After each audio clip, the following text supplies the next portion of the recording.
Well, that's over with. Pop, how you doing, man? Doing all right, doing all right. Not the best of Yeah, Super Bowl games for the program, but I do think the better team came out on top.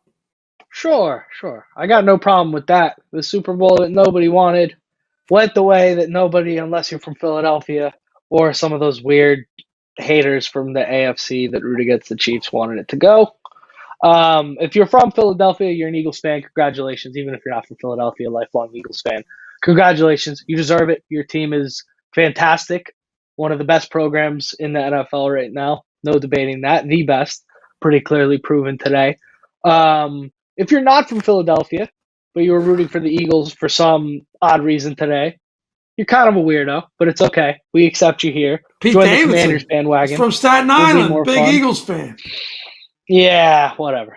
What's up with Um, that? who knows, man? There's a lot of blur in that old It's all tri-state. right. It happens. Let them have fun, right? Let them have It fun. happens. Pete's the least of my problems here If you're today. from DC and you're Um, Eagles fan, we got a problems with you. if you're from DC and you're an Eagles fan, we need some explanations.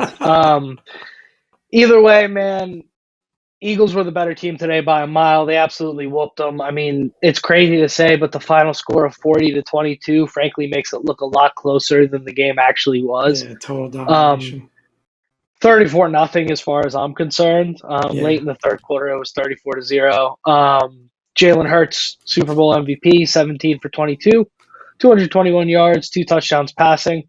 He did have an interception early in the game that looked like, okay, maybe this is Kansas City's window to get in, but it certainly was not. He was great on the ground as well, 11 rushes for 72 yards and a touchdown.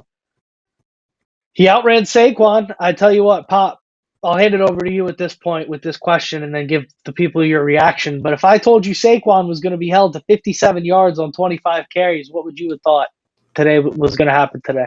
yeah. I mean, you would think that that's very very good news for the Chiefs, but we talked about our keys to the game. It was I really thought the Chiefs were going to obviously key in on Saquon, and I really did think we picked the under on 110 yards from him. Probably one of the few bets we hit uh, when we went through our special Super Bowl lot of bets. But we said if they do that, Jalen's got to step up, and just like he did against us. I mean, this guy's a really good quarterback. Probably we're talking great at this point in terms of the context of this NFL. He is. I know that he's staking his claim, as being at the top of the pack there, and I mean, It's legit. he's legit. I mean, in the top, 5 to 7 quarterbacks in the league. I mean, what he can do, the damage he can do with his legs, and on top of his arm.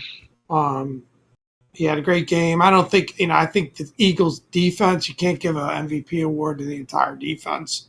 But if you could, that's probably where the MVP really started. I mean, they were just so dominant in terms of, Yeah. I don't know. It'd be interesting to see when's the last time Pat took that many sacks, because it was a bunch.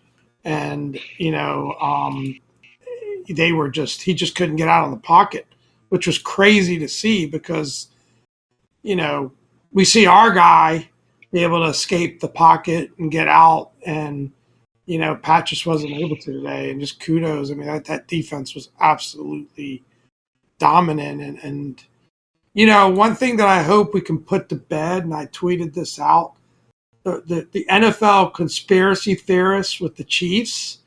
No, please. You're done, because It was junk from the beginning. if anything, there was some, Pat Mahomes getting smashed in the face without a call, and all that other stuff. So let's put that to bed. Better team won. That is a great roster. They've got a great general manager in Philly. It pains me to say. Yeah. Yeah, it's well deserved. Heck of a program up there, man. I mean, it was pretty pretty good. There's not much else to be said. We'll get through like the bottom results and some other stuff probably on the quicker side because there's a lot of good Commander stuff to talk. But yeah, I mean, at the end of the day, 6 sacks. That'll do it. That'll do it. And the turnovers, I mean, Pat turned the Yeah. ball over like crazy. 2 picks from Mahomes. 2 picks, and he's been throwing interceptions this season. He's been throwing a lot more of them. I don't know if it's that he put something on film that defenses are seeing Was it finally, only 2? or It felt like he had about 5. sorry, he had 3. Excuse me. No. He had 3 interceptions and a fumble. So 4 turnovers from Mahomes. I mean, good Lord, I was going to say something about our starter from last year, but the young man doesn't deserve a stray at this point. But you might wonder if there was an old Commanders quarterback in that uniform tonight. I mean, it just did not look like Pat at any point. Well, they only have the box score only has him having two interceptions. Well, the outline has 3. I know, I screwed up. It's 3 touchdowns, 2 interceptions. You were right the first 3 touchdowns, time. 2 interceptions. Yeah. All 3 of those touchdowns are complete garbage time stat padding. I mean, but it felt like a lot more than 2 interceptions for some reason. Yeah. Yeah, I mean, it was the pick 6. Because he was he was terrible. He was throwing ground balls. This was a generational pants deucing on Mahomes' part. And it just looked to me, it looked like that Tampa game where they were just taking advantage of Mahomes has this tendency to drop too deep.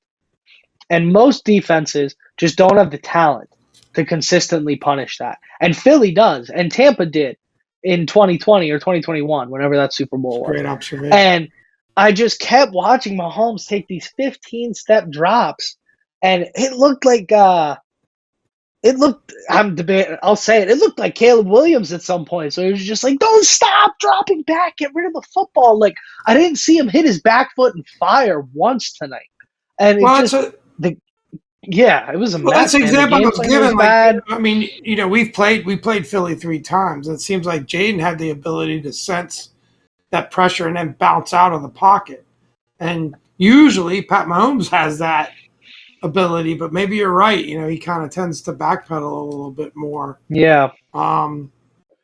Yeah, I mean, all 3 of Jaden's performances against Philly, even when he was missing a couple ribs on Thursday night, were better than whatever the heck that was from Mahomes tonight. That was a bottom 5 quarterbacking performance of the year on the biggest stage. I mean, that was terrible.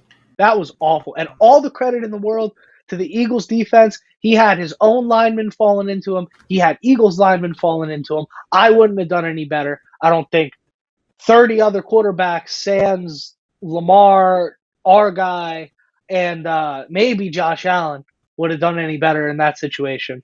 But, man, I tell you, he did not make it any easier on himself the way he played tonight. He was terrible.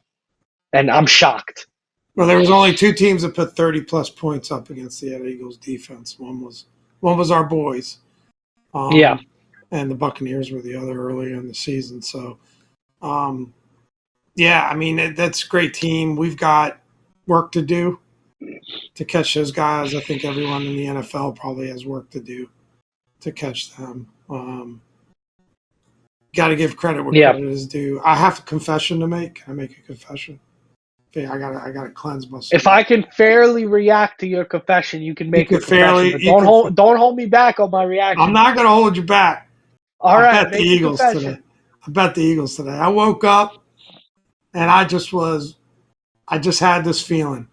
I said, that is the better team. They're gonna win. I'm gonna make a business decision. It was a little bit of an emotional hedge bet. I figured if I lost it, I wouldn't be that upset. But I did wake up this morning thinking they're going to win this game. I really, really did. All right. And you know what? Commanders Nation, I'm sorry for him. It's past his bedtime.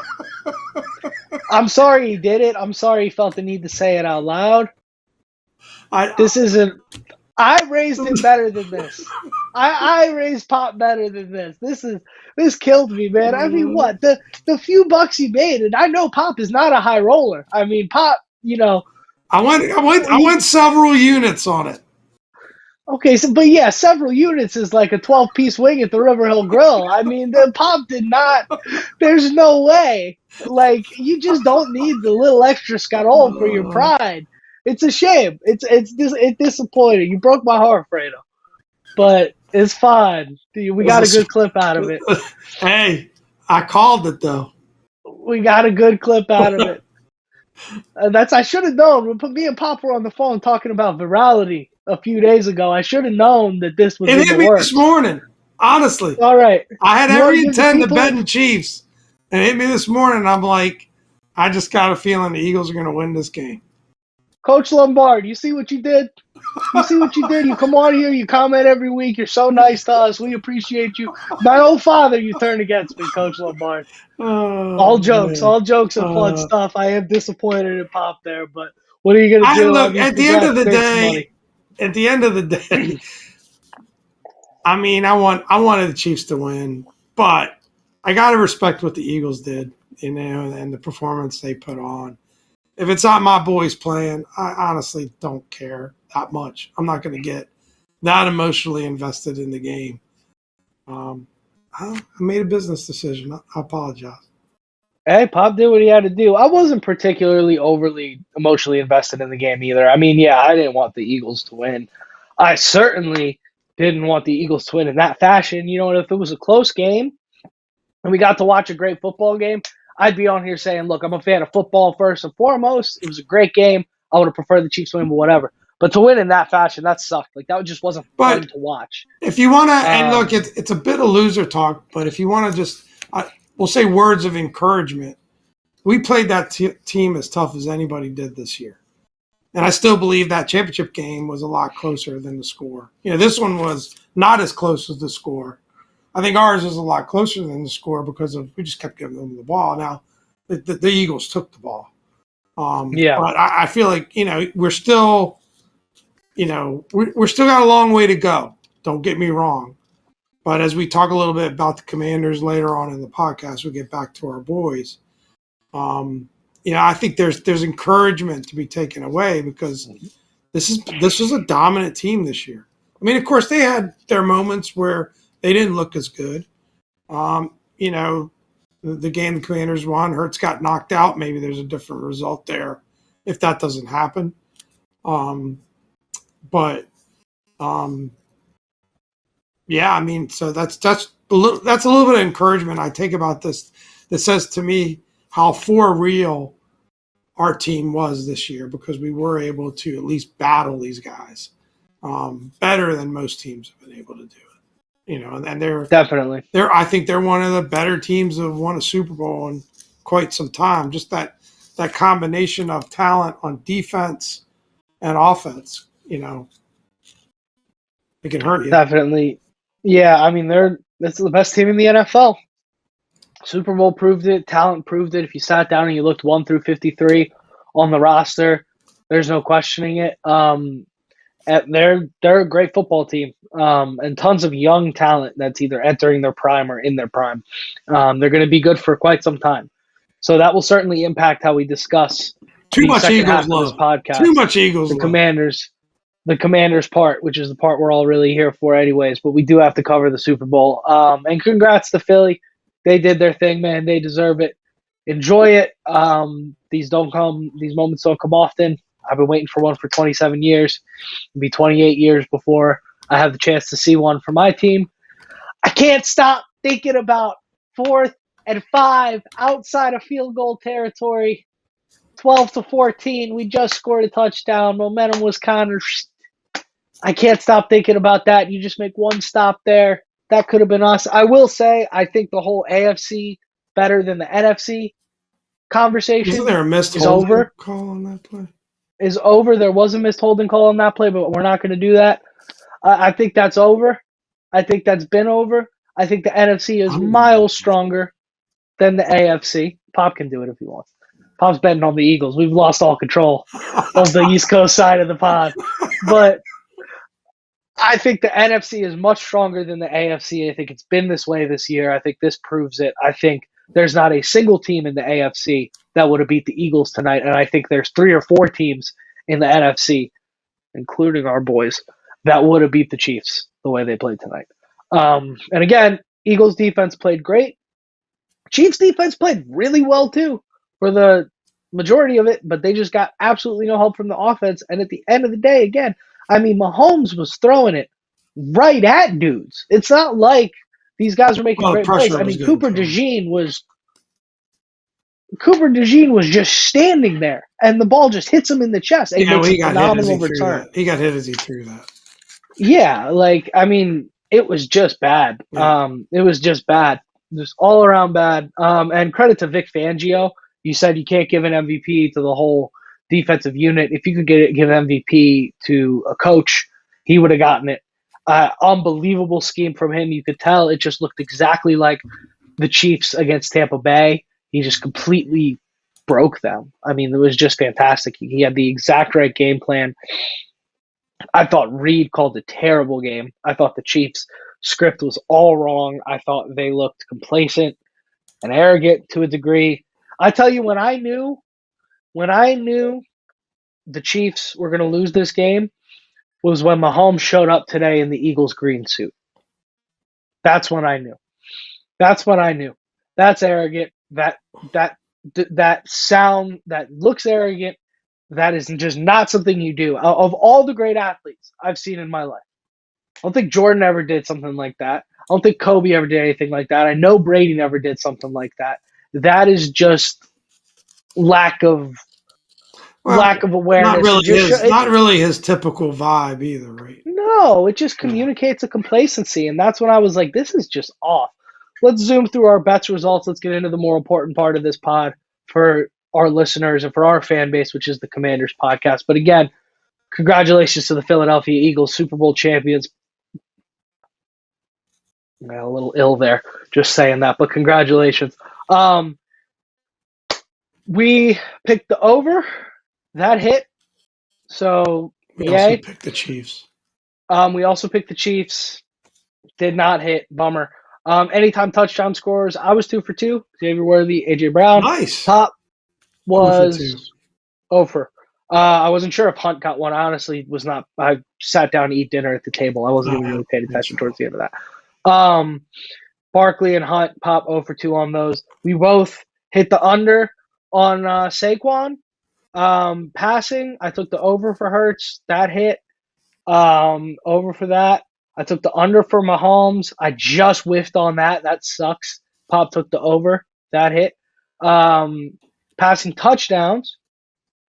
We both took the under on Hurts. Oops. Pat, we both took the over. That hit.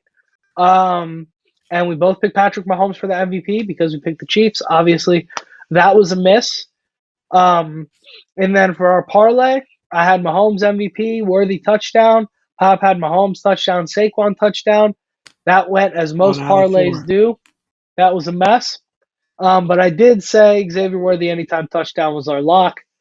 We got that, so I feel good about that because I'm just grasping at things to feel good about. I'm talking about how we were within 2 points of the Eagles when we lost by 30. I'm on an island right now. This is bad. This is not where you want to be. No, generally, I mean, I don't think we can call that bottom bets a success. No, but anyhow, I mean, I guess we had what? I mean, we got a few right. I mean, we both picked under for Saquon. We got a few right. We got the passing yards. We had passing yards right. We both got those right. We got passing TDs right, on at least for Pat Mahomes. So it wasn't awful. Got a pretty good day if you consider the anytime touchdown scores. Yeah, if you add it up, okay. There's quite a few wins there. It was okay. You're around 500, which is where you always want to hang. 2 quick shout outs. The Stitch cameo at the beginning of the game was absolutely electric. That's my guy. I love Stitch. So it was great. It was great to see Stitch out there. Absolutely love him. Kendrick Lamar absolutely smoked the halftime performance. I love that. Obviously, I'm more of a rap fan than pop. But I thought that was fantastic. Bringing Samuel Jackson and Serena Williams out. SZA did great. It was a lot of fun. Definitely going to make some irresponsible financial decisions when he comes to SoFi. That was awesome. I'm sure lots of people enjoyed that one. I'm sure lots of people are also quite confused by it or didn't quite get it. That's okay too. But that was a lot of fun. That definitely made up for it. I think if it was like a Garth Brooks halftime show or something, I would have been in a rough way today. That brought the spirits up for me. That helped me get through the game, honestly. To see one of my favorite artists go out there and do his thing. But shall we talk some Commanders, Pop? Well, so I did some quick math. Well, maybe not so quick. And I think between us, we picked 9 right, 8 wrong. So not bad. All our picks there. So actually Yeah, pretty damn not good. bad. We're declaring Dom and Pop as winners for the Super Bowl. Yeah. Yeah, let's talk. We'll take it. Let's talk about our We'll take it. boys and some of the off-season news that we've got for the Commanders here. All right, and I'm going to let you all know right now. I'm emotional right now. The Eagles just won the Super Bowl. You could say I'm in a desperate state. So my takes might be a little colored. Let's move on. Can I offer a little sprinkle here? Please. The good news is we're 12-5. We went 12-5. We won 2 playoff games. We can have this conversation about what we need to do to catch the Eagles, and it's not completely absurd. We got Jaden Daniels as quarterback. Even better news, Matt Stafford and Aaron Rodgers are potentially available, and we're not talking about either of them. Awesome. That's the last time you'll hear either of us mention them until they sign with the Cleveland Browns or the Pittsburgh Steelers or any other team in the NFL that we don't care about. Let's get into it. Myles Garrett, Cooper Kupp, Deebo Samuel, all available for trade. How do we feel about this, Pop? Are there guys? I will just say right off the bat, I've been saying it on Twitter since it said became available. You pay asking price plus 20% tip. When the Cleveland Browns spin around the iPad and they say tip, please, you press the 25% for Myles Garrett. You pay them whatever they want and then some when the talent like that becomes available. Kupp and Deebo, I don't care. What do you think, Pop?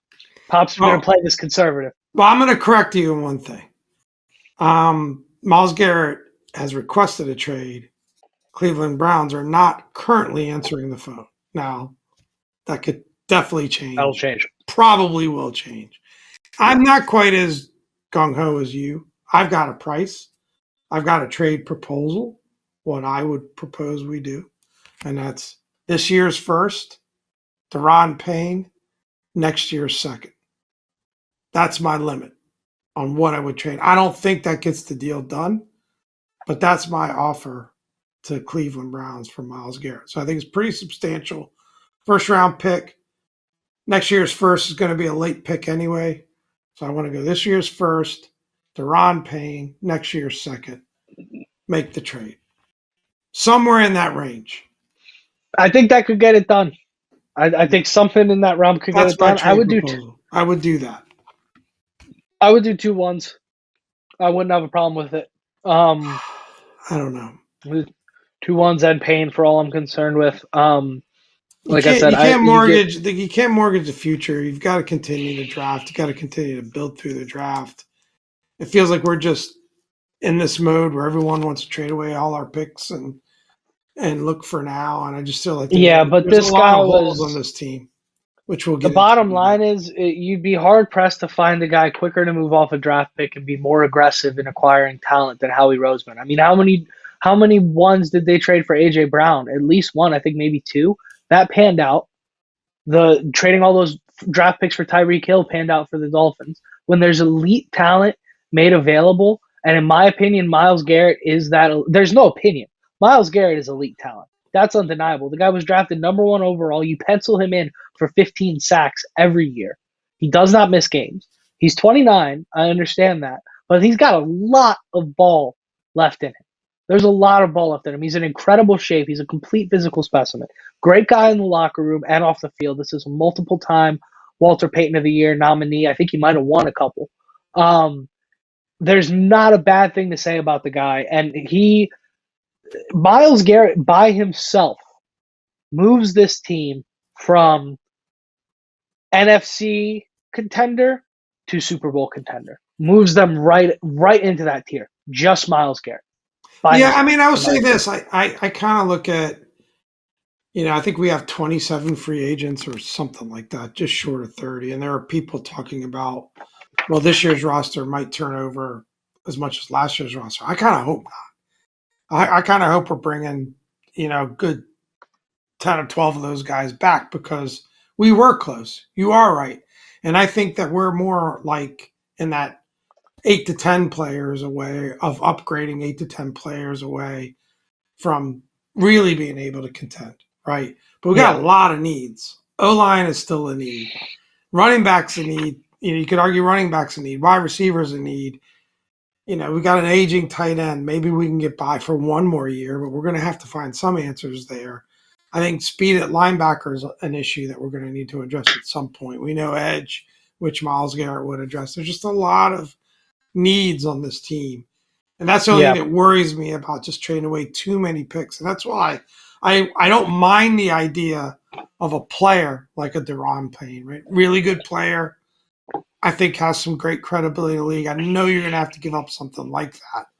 I'd almost rather go more in that direction than giving up draft picks, right?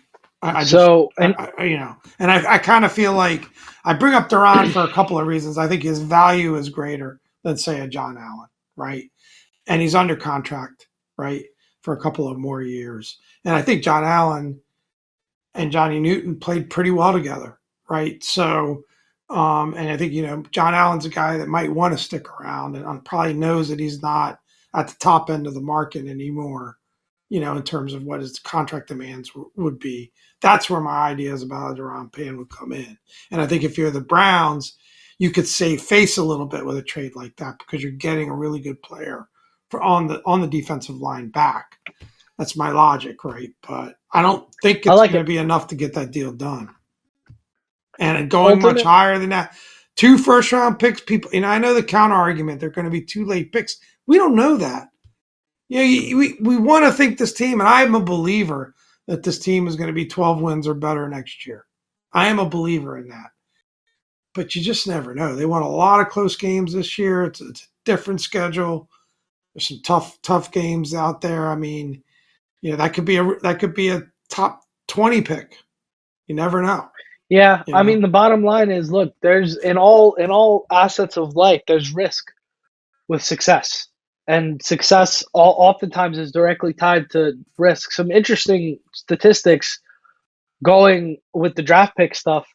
Only about 40 to 50%. The number's 44% from 2011 to 2020 of first round draft picks sign with the team that drafted them after the first 4 to 5 years.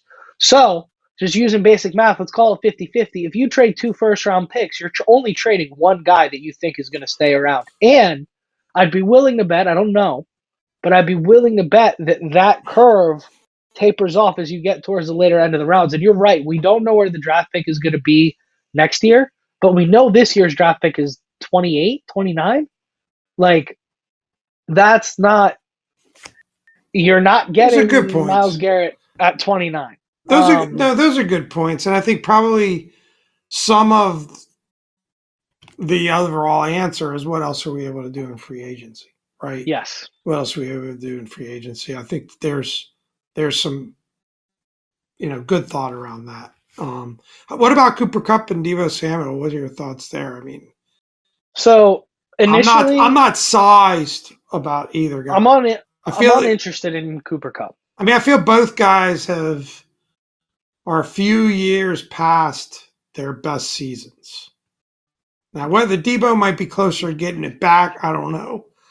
But I feel like he really splashed a few years back, and we just haven't seen that same. Ever since he kind of complained about he didn't want to be running the ball as much, we saw a different player just as more of a pure wide receiver than when he was that dual threat combo. So I think Cooper Cup I'm uninterested in just because at this point, Tend as to late agree. into his at late into you don't agree? You're I more tend to interested no. in I Cooper said Cup? I agree. Oh, you tend to agree. Tend to Okay. agree. Sorry, I didn't hear you. No, I actually completely agree. I should Yeah, say. I don't even think I'd pay a sixth rounder for Cooper Cup, to be honest with you. It's just not interesting to me. The contract is tough. Debo, I think, has a better chance of matching that production on his contract. I saw on Twitter today from a guy that leans towards speculative but also is pretty reliable that about a fifth rounder would do it for that price, I'd certainly be interested in Debo. I find it hard to believe that's going to be the price. But for that price, do it. No problems with it.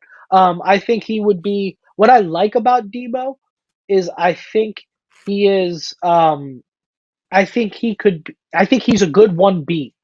That's not a guy that's going to want to come in and get 15 targets a game, but it's a good complementary skill set to Terry, and especially in the run game.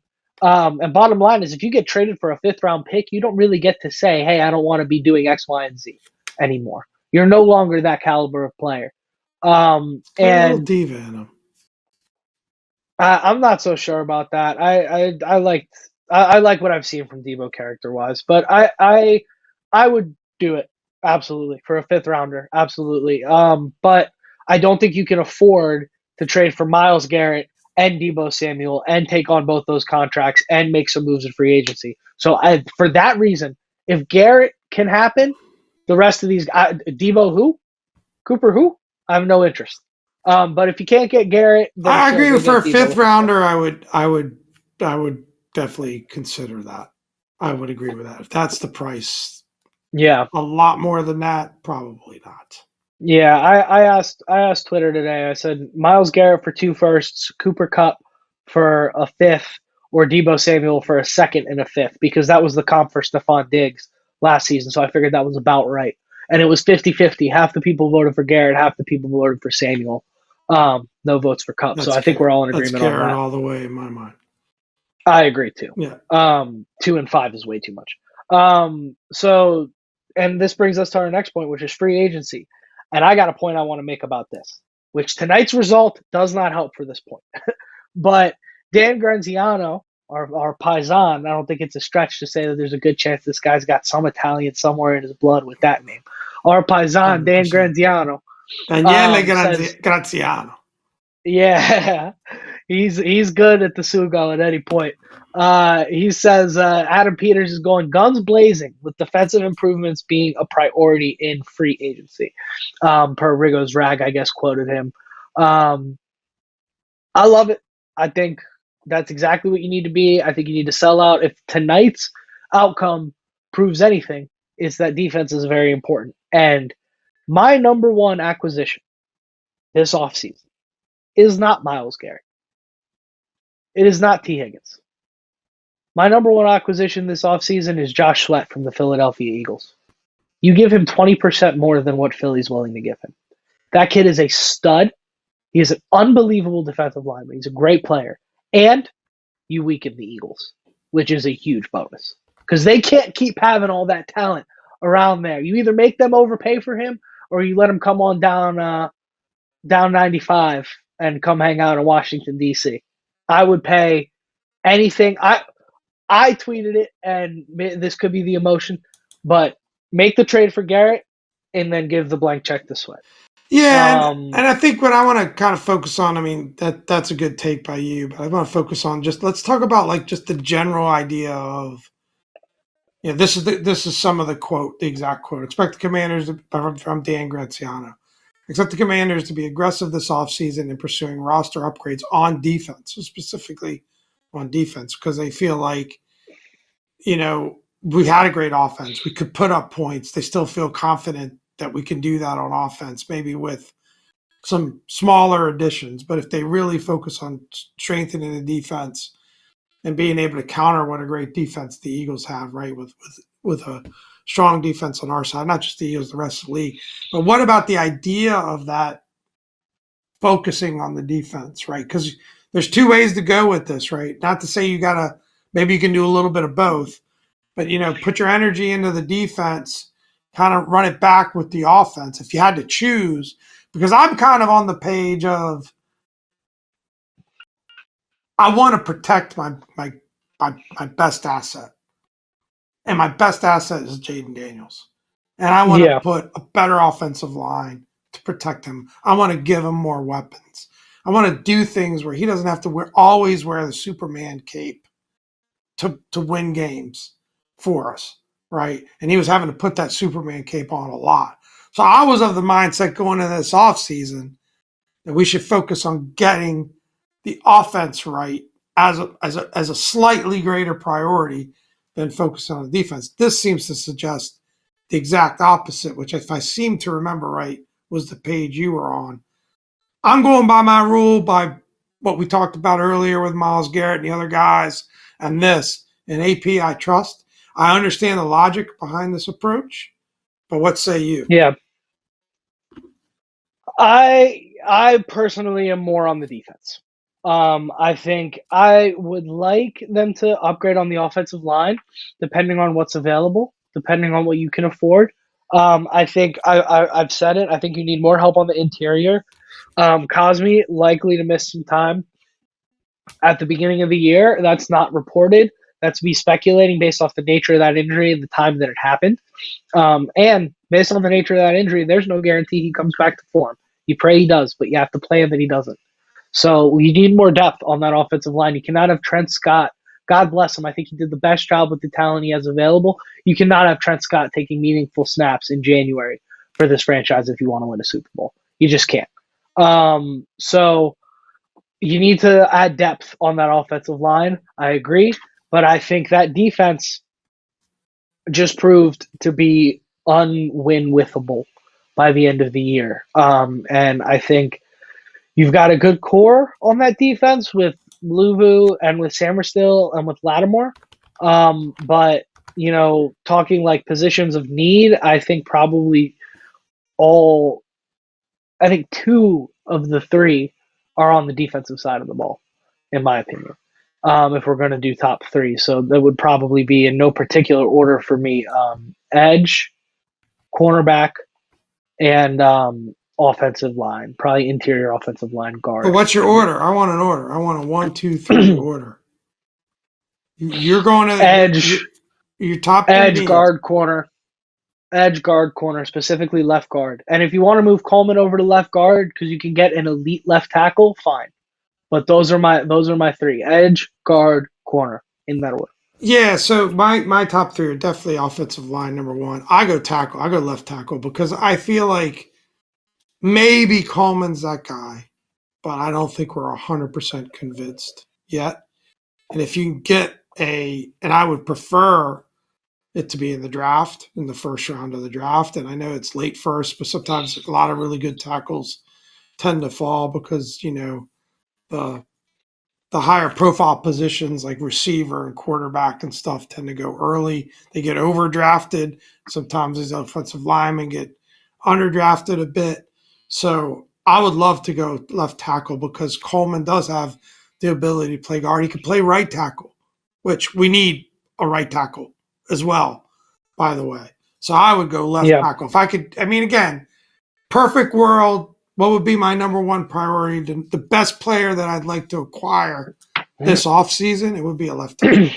That's my number one. Number two is edge. So Myles Garrett definitely falls within that. But I worry about our ability to satisfy my number one priority by going after that number two as the best player that we're going to acquire this offseason. For three, I think it's getting Jaden Daniels another weapon, and that would be a wide receiver. I think I wouldn't hate it if that was a dynamic running back, but getting him another weapon, I'd lean towards wide receiver. If it was a dynamic running back, I wouldn't hate that either. I feel like we can run it back at tight end. I'm cool with running it back at tight end. So that'd be my top three. I really want to adjust the offensive line, at least adding one starter. And, I'm good with running it back with the guys we got, but I want to add a starter. And you said Cosme may not even be available week one. Most likely he won't be. Yeah. With the injury, right? Most likely he won't be. So you've got might to not be in shape. Yeah. I like the wide receiver and the running back thing is interesting for me, and I think this will probably be it for us. We'll probably wrap it up after this point, Pop. I think you can upgrade at wide receiver and running back without having to spend a ton. Like, I think you can upgrade at running back without going and getting Saquon Barkley. I think you can upgrade at wide receiver without spending $1 million on T. Higgins. I think, or several $1 million. I said $1 million as if it's hyperbole. This is NFL we're talking. I guess say $1 billion for a hyperbole.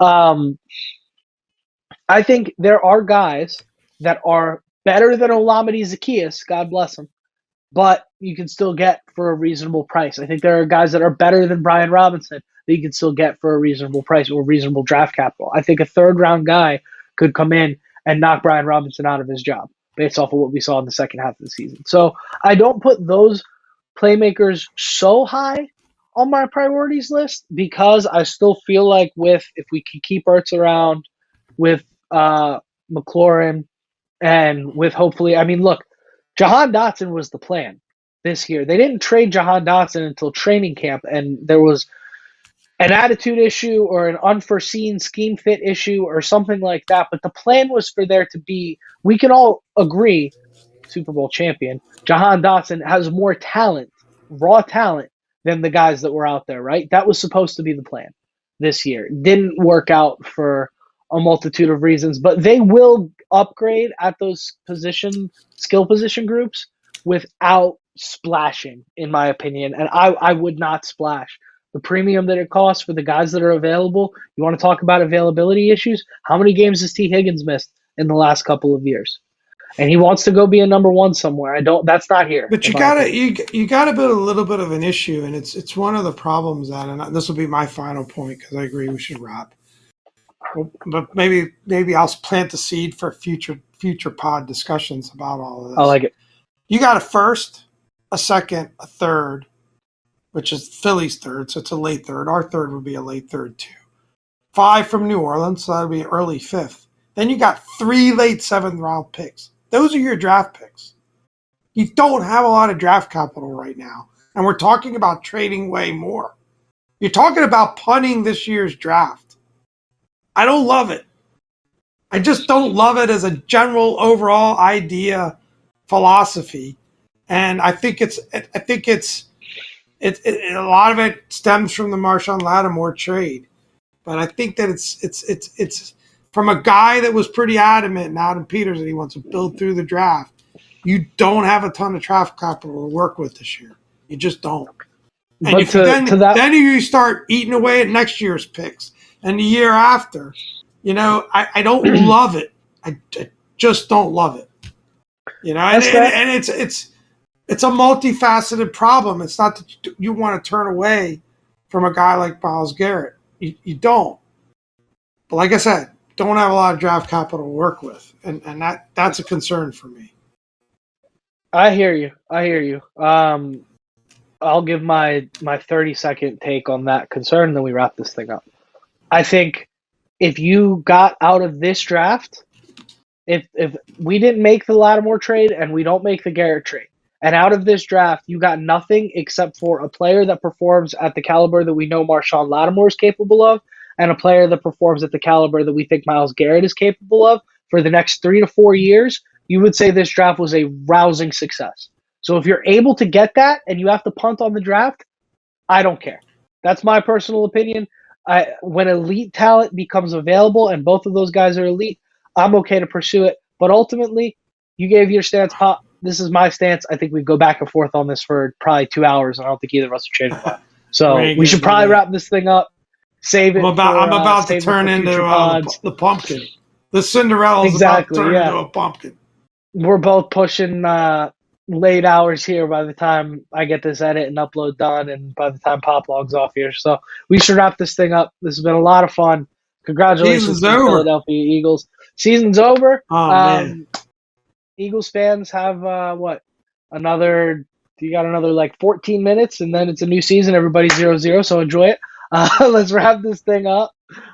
Congratulations to the Philadelphia Eagles for your Super Bowl. Glad you got it in before Jaden Daniels got a competitive roster around him. Enjoy them. Yeah, stay safe. Without further ado, let's wrap this thing up. I've been Dom. This is Pop. Thank you all for another great week, and hail to the Commanders. Hail.